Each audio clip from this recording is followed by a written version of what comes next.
Hello, welcome to my channel. My name is Madhava Kumar Turumella. I'm a data solutions architect. I share data related news, how they are impacting the UK wide business community. Today we are going to talk about UK EU data adequacy agreement, which is ratified, whether it is a good news or what sort of impact it would have on the UK business community. UK EU data adequacy agreement is a good news for the UK business community, especially with the databases and the data privacy and the sort of business opportunities it could offer. So let's first see what is EU data adequacy. The European Commission has a power regarding the data adequacy.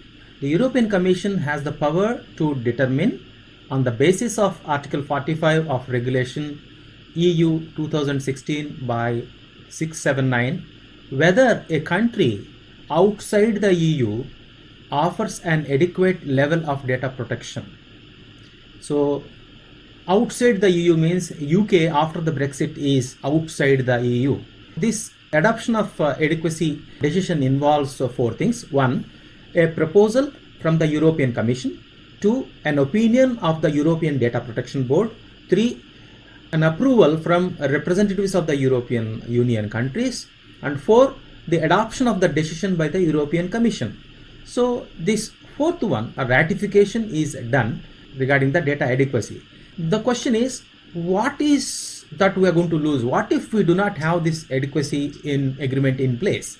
The UK government estimated that without the adequacy, the UK economy could lose up to 85 billion.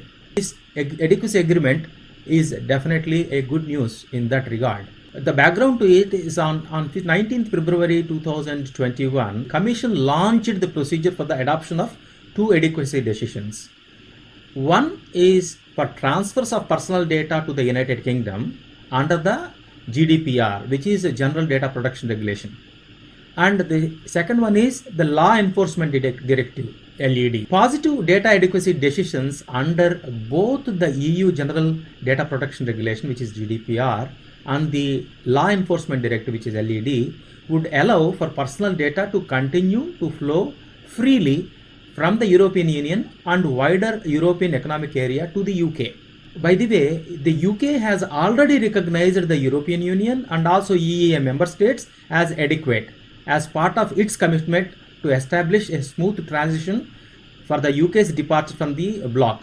So I have given the link where you can download the directives and you can download the rest of the artifacts which are related to this data adequacy decision.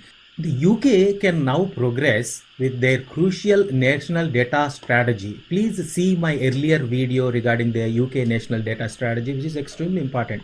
UK wanted to establish itself as the world leader in data, and so as one-stop destination for all the global data needs.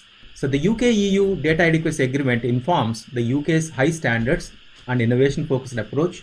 They are in harmony with the European perspective.